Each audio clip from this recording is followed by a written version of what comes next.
Continuamos en Café sin Rosca aquí por Hoja de Ruta Radio. Continuamos y vamos a hablar ahora de cómo ha afectado a la gente en el campo justamente el temporal que estamos viviendo. Y la pregunta también sería, ¿qué ha hecho o qué han hecho las autoridades justamente con este sector? ¿Cuáles han sido las afectaciones del periodo invernal, que ha sido infernal obviamente, del 2023 en el sector ganadero, y cuáles han sido las acciones del gobierno? Para ello tenemos a Luis García Gutiérrez, representante de los ganaderos de Salitre y coordinador de productores lecheros del Guayas, a quien le damos la más cordial bienvenida. Estimado Luis, bienvenido a Hoja de Ruta. Cuéntenos, ¿cuáles han sido las afectaciones de este periodo invernal y que ustedes están reportando en estos momentos? Muy buenos días. ¿Cómo están? Muy buenos días. Un fuerte abrazo a la distancia de la capital Montuy del Ecuador. Bueno, las afectaciones son muchas, las que lamentablemente el gobierno nacional no ha dado las alertas respectivas a los COEs cantonales, a los COEs parroquiales. La comunicación de la represa Baba, la represa Daule Peripa, no ha sido la que debía haberse escuchado por radio, por televisión, de que estas represas acaban de rebasar su caudal máximo de reservorio y ellos han tenido que aplicar su plan de contingencia para ellos poder salvaguardar una represa, pero se olvidaron de nosotros, los agricultores, los ganaderos, los que garantizamos soberanía alimentaria en el Ecuador, y ahí comienza la historia de las pérdidas en el caso de la represa Baba, que está a cargo de la Corporación Eléctrica, y que las autoridades, al ver esta actitud de esta corporación que solo está pensando en generar energía y no darse cuenta los daños ocurridos, nos sigue afectando hasta el día de hoy, que ya se cumplen 5 días completos de que la represa está descargando aguas de una manera muy agresiva, de una manera muy descontrolada, y que esperamos que el gobierno nacional, a través del gobernador y sus directores y ministros, le paren la mano a esta corporación eléctrica y que le reduzca la velocidad en metros cúbicos del caudal de agua para que nos deje de afectar completamente.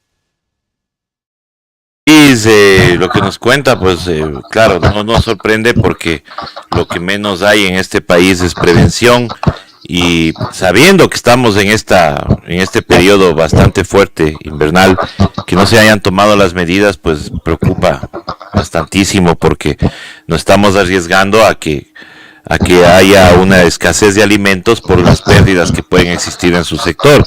Ahora, ¿han conversado con autoridades, con las personas de la Corporación Eléctrica, como para tomar acciones y que este flujo de agua o estos descargas sean controladas en horarios en donde ustedes puedan prepararse también para que no afecte mucho a sus en este caso a los cultivos y también al ganado y a ustedes que son productores de leche, para que ustedes puedan tomar las medidas correspondientes? ¿Han tenido ese acercamiento, estimado Luis? Sí, hemos podido conversar con algunas autoridades de otras instituciones que no tienen que ver con la corporación, pero siempre las redes sociales publican. En el caso del Daule Peripa publicaron hace 4 días atrás el tema de que iban a aplicar su plan para poder salvaguardar la represa. Pero en el caso de la represa que está en Baba, que es la que nos afecta mucho más, por el río Vinces, hasta el día de anoche busqué publicaciones, sé que se han reunido las autoridades, sé que han tomado decisiones, pero el día de hoy en la realidad el Salitre sigue igual. Si hubiesen cerrado las compuertas, no estuviéramos en esta situación todavía. Esperemos la reunión de ayer, que desconocemos las resoluciones, no nos las han emitido todavía, en las próximas horas lo hagan, y que puedan parar esta masacre que ya ocasiona pérdidas y pone a correr al Ministerio de Agricultura y Ganadería que no lo apoyan los ministerios, con un bajo presupuesto, y que lamentablemente se cae un proceso también de créditos en Ban Ecuador, que después le echan la culpa al productor, cuando es la empresa eléctrica la que de una manera agresiva arrojó esta cantidad de metros cúbicos por segundo, que superan los 500, 600 metros cúbicos. Normalmente esta represa trabaja con 200, si lo hubiesen hecho paulatinamente en una semana, 200 diarios, pero están en 600, y la doble Peripa ya llegó hasta los 1000. Creo que el flujo de operación de ellos es de 400 metros cúbicos por segundo. Entonces son 600 más para la doble Peripa, son 400 más en una época normal que hubiesen podido controlar y no habernos afectado de una manera tan agresiva.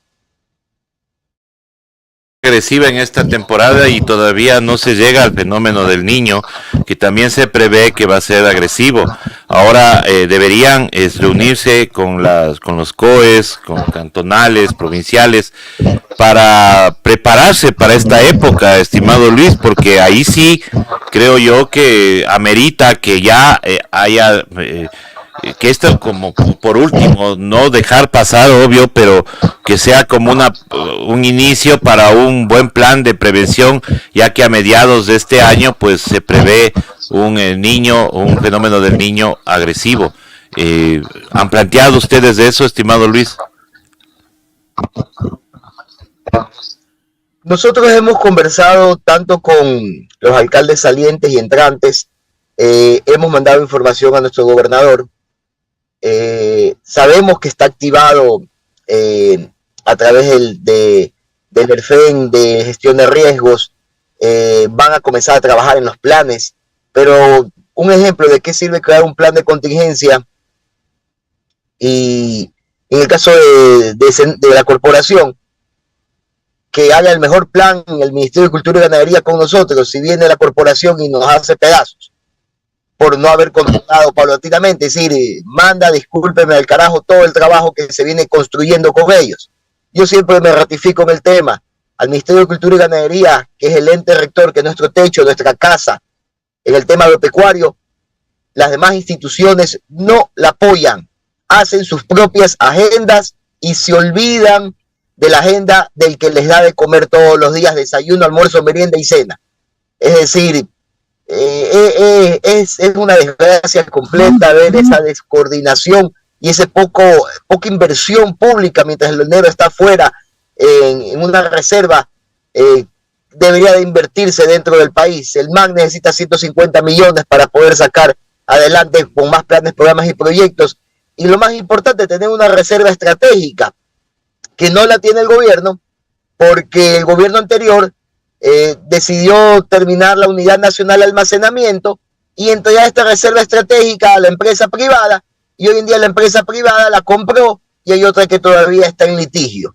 Entonces, cuando no maneja el Estado y hace esta inversión pública-privada, los privados vienen y se llevaron todo. Lamentablemente hay buenos privados y también hay malos, pero más nos tocó los malos que los buenos. Entonces, esta reserva estratégica a través de una Unidad Nacional de Almacenamiento que ya no existe, hoy en día se la necesita para poder afrontar una posible crisis alimentaria y tener la cantidad de granos suficientes o almacenados por un tiempo. Creo que hasta así los bolsas tenían para poder tener una planificación en caso de estos eventos adversos, y hoy el Ecuador no lo tiene y no lo va a tener, porque a los pocos meses que está no va a poder gestionar todo lo que se comenzó en el gobierno del expresidente Lucio Gutiérrez y lo ratificó el gobierno del economista Rafael Correa, que mantuvo y empoderó e hizo inversiones que dejó creo que más de 250 millones en 25 millones, pero dejó más de 25 millones en reservas estratégicas y que hoy en día están perdidas.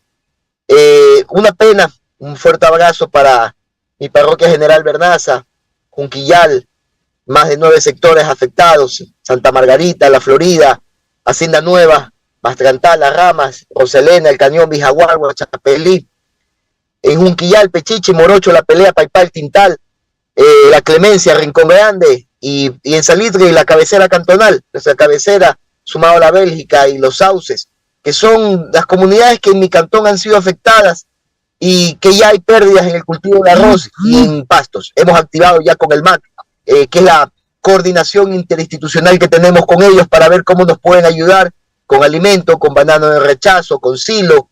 Hemos tenido buenas experiencias con ellos, pero lamentablemente la logística de ellos, por la falta de presupuesto, los tiene condenados a no ser un Ministerio de Cultura y Ganadería mucho más eficiente y eficaz como lo era antes. Está con menos de la mitad del presupuesto de gobiernos anteriores, y eso es una debilidad que el gobierno no se da cuenta de que en estos momentos debería inyectarle más dinero.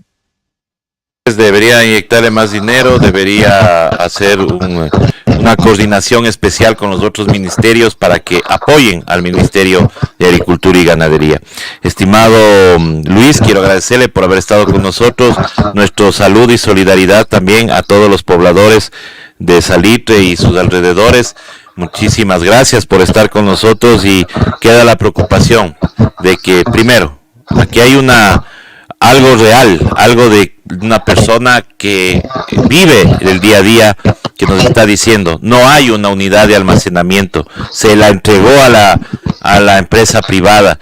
En este momento lo que más necesitamos es esa unidad de almacenamiento. O sea, el Estado cuidando del campo ecuatoriano. El Estado siendo el rector de todas las políticas públicas que den soberanía alimentaria, y no solamente tener la plata guardada en otros países.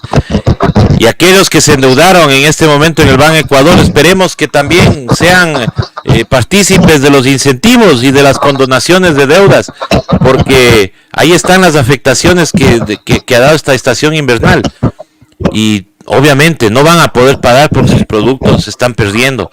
Entonces hay que coordinar bien, estimados amigos del gobierno. Don Luis, su mensaje final a nuestra audiencia que nos está escuchando. Bueno, un fuerte abrazo nuevamente desde la capital Montuvia del Ecuador. Gracias por el espacio, por el tiempo y la dedicación que le dan ustedes como una línea de periodismo imparcial, enfocado siempre en los sectores más vulnerables y olvidados del Ecuador, por falta de, no políticas públicas, por falta del cumplimiento de las políticas públicas actuales, y lamentablemente no se ha llegado a cumplir con los objetivos y promesas de campaña que esperábamos que el presidente lo pueda hacer y que pueda enrumbar un país más exitoso y estar entre los mejores países con tanta riqueza y con tanta capacidad que tienen los ecuatorianos para salir y adelante, gracias a la resiliencia de los últimos años que hemos venido creciendo, trabajando, llevando de la mano, y que en pandemia demostramos ser los mejores. Lamentablemente pasó la pandemia, fuimos héroes por el momento, y se olvidan que todos los días somos los héroes en garantizar nuestra alimentación en el planeta y, ¿por qué no, en nuestro propio país? Muchísimas gracias, y efectivamente el reconocimiento de que en pandemia ustedes fueron quienes mantuvieron a este país alimentado y sin ningún problema. Es hora de que nosotros regresemos la mirada hacia el campo, a quienes nos han brindado justamente esta ayuda. Así que el gobierno nacional tiene que estar pendiente de lo que está pasando con los ganaderos, con los agricultores de toda la costa que están siendo afectados por esta temporada invernal. Estimados amigos, muchísimas gracias. Regresamos luego de este corte con más aquí en Café Sin Rosca. Gracias, don Luis.